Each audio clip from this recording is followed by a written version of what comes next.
Selamat pagi, selamat siang, selamat sore atau selamat malam Pak Aji. Saya David Santoso dengan NIM 22K10005. Kali ini saya akan mempresentasikan tentang implementasi MapReduce. Pertama, apa itu MapReduce?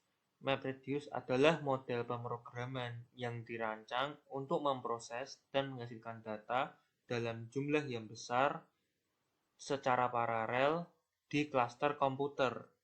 Pertama kali MapReduce digunakan oleh Google untuk memproses dan menghasilkan data dalam jumlah yang besar secara efisien. Dalam MapReduce sendiri ada dua tahap utama, yaitu map dan reduce. Bagaimana MapReduce bekerja? Untuk menjelaskannya, saya akan menggunakan satu contoh diagram alur. Pertama ada sebuah string tunggal, yang kemudian string tunggal tersebut akan dibagi menjadi beberapa string. Setiap string akan diproses secara individu, di mana di proses mapping setiap kata unik dari setiap string akan menjadi kunci. Angka di sebelahnya menunjukkan jumlah kemunculan kata tersebut dalam string. Akhir dari proses mapping disebut sebagai pasangan kunci nilai. Nah, di proses shuffling hasil pemetaan akan digabungkan dan disusun ulang berdasarkan kunci yang sama. Hal tersebut karena bisa saja ada kata yang sama muncul untuk pemisahan yang berbeda, sehingga pengelompokannya berdasarkan kunci yang sama. Bear dengan bear, car dengan car, dir dengan dir, dan river dengan river. Di proses reducing, setelah setiap pasangan kunci nilai dengan kunci yang sama dikelompokkan, akan di-reduce atau dijumlahkan berapa kali kemunculannya. Misal, bear ada 2, car 3, deer 2, dan river 2. Pada tahap final result atau output, hasil dari reduce akan digabungkan menjadi satu, yang nantinya akan digunakan untuk analisis lebih mendalam atau disimpan ke penyimpanan. Sekarang masuk ke fungsi dari MapReduce. Pertama, pengolahan data besar. Jadi MapReduce dapat melakukan pengolahan dataset yang besar yang biasanya tidak dapat dilakukan oleh satu mesin. Kedua, analisis kompleks. Jadi MapReduce dapat memberikan analisis yang kompleks mulai dari pengolahan log, analisis data ilmiah, dan pengolahan teks. Terakhir, MapReduce dapat bekerja pada sistem terdistribusi, contohnya HDFS, yang mana data yang ada di penyimpanan dapat dibuka dan diakses kapanpun. Pro dan kontra. Pro yang pertama, scalability. MapReduce lebih mudah diskalakan dengan menambah mesin ke dalam klasternya. Efisiensi.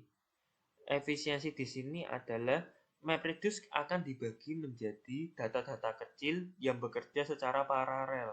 Otomatis, waktu yang digunakan untuk pemrosesan jauh lebih efisien. Ketiga, fault tolerance. MapReduce dirancang untuk menangani kegagalan. Jadi bila ada satu mesin yang gagal menjalankan suatu proses, maka proses tersebut akan dialihkan ke mesin lainnya. Hal tersebut akan mengurangi kemungkinan terjadinya pemborosan data. Lalu untuk kontra, kompleksitas. Meskipun MapReduce menawarkan berbagai macam keuntungan, pengembang memerlukan pengetahuan mengenai model pemrograman dan cara meningkatkan kinerja klaster yang paling optimal. Kedua, tidak optimal untuk dataset kecil. Mengapa? Karena overhead dari pengaturan dan pengelolaan klaster akan mengakibatkan kinerja buruk bila dibandingkan dengan pemrosesan data secara langsung di satu mesin saja. Ketiga, limitasi dengan data yang tidak terstruktur. Untuk pengolahan data tidak terstruktur seperti gambar atau teks bebas, MapReduce memerlukan fungsi dan juga pengelolaan tambahan untuk dapat melakukan kinerja yang baik. Di sini saya mengambil dataset dari Bureau of Transportation yang mengambil data pesawat yang on time dan delay dari seluruh bandara di Amerika Serikat dalam rentang waktu Januari hingga Juli 2023.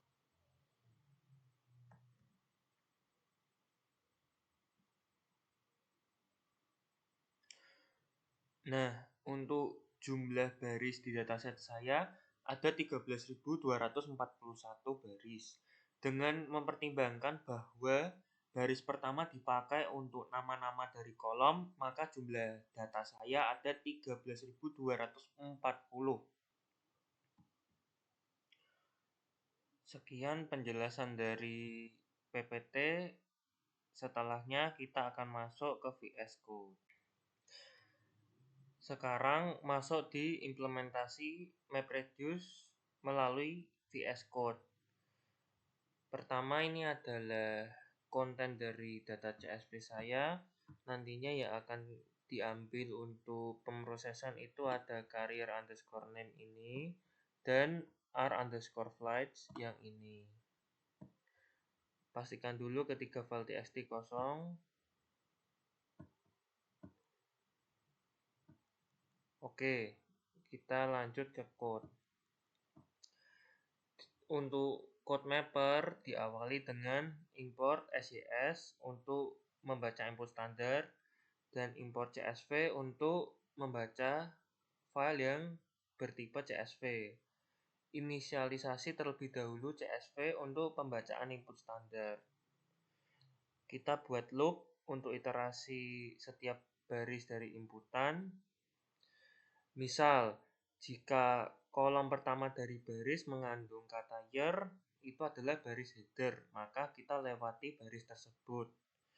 Kemudian ada pemisahan lagi, misal jumlah kolom dari suatu baris kurang dari 7, maka data di baris tersebut tidak lengkap, kita continue atau lewati baris tersebut.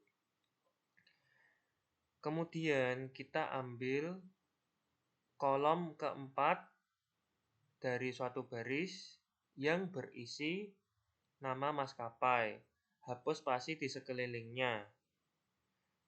Kemudian juga kita ambil kolom ketujuh dari suatu baris yang berisi r underscore flights atau jumlah kedatangan maskapai, dan tidak lupa juga hapus spasi di sekelilingnya.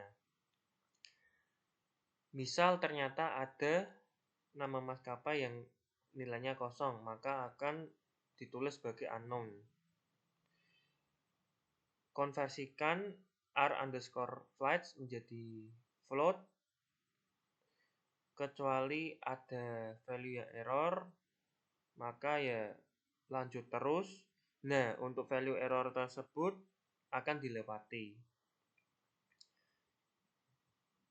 Kita kemudian print untuk nama maskapai atau airline dipisahkan oleh backslash tab dan r underscore flights yang menunjukkan jumlah kedatangan dari maskapai. Lanjut, untuk code reducer diawali dengan import SYS, kemudian definisikan kamus kosong bernama airlines. Kamus ini nantinya digunakan untuk menyimpan nama maskapai dan total kedatangan dari masing-masing maskapai. Nah, untuk setiap baris dari input standar kita buat loop dan hapus spasi di sekelilingnya. Kemudian kan tadi nama maskapai dan jumlah kedatangan maskapai itu dipisahkan oleh backslash tab. Nilai dari r_flights itu kita jadikan float. Kecuali ada value yang error, continue. Bahkan bila ada value yang error pun, muncul pesan warning seperti yang terlampir. Sekarang kita buat ada dua pemisalan. Misal, ternyata nama maskapai itu sudah ada dalam kamus. Berarti tinggal dijumlahkan saja untuk r_flash-nya dari yang sudah ada sebelum-sebelumnya. Nah, di sisi lain, bila ternyata nama airline itu belum kesimpan di dictionary airlines, berarti r_flash-nya itu ya di print apa adanya sebagai entry baru. Nah, kita buat loop untuk iterasi nama maskapai dan total _flights di dictionary. Kemudian kita print untuk airline dipisahkan oleh backslash tab dan total _flights. Nah, total _flights ini sudah menjumlahkan r_flights dari semua maskapai yang sama. Di code run itu ada 3 komen. Sebelumnya kan kita import subproses terlebih dahulu ya. Nah, komen pertama itu ambil konten dari file CSV, kita jalankan code_mapper dan hasilnya disimpan di map.txt. Komen kedua, kita sort atau urutkan map.txt, lalu hasilnya disimpan ke sub.txt. Komen terakhir, kita ambil konten dari sub.txt, jalankan code reducer, dan hasilnya disimpan di red.txt. Nah, sekarang akan saya coba jalankan, kita tunggu beberapa saat. Nah, setelahnya itu akan muncul di map.txt, dapat dilihat endeavor r_in 86. Ini tuh munculnya sesuai dengan urutan dari CSV. Nah, ini kan endeavor dan ini 86-nya. Kemudian di sub.txt kita urutkan berdasarkan abjad. Mulai dari huruf A dapat dilihat ya. Dan terakhir di red.txt itu sudah menjumlahkan total dari r_flights dari masing-masing maskapai. Sekian penjelasan yang dapat saya jabarkan mengenai implementasi MapReduce. Terima kasih sudah menonton video ini. Mohon maaf bila ada kesalahan dalam tutur kata.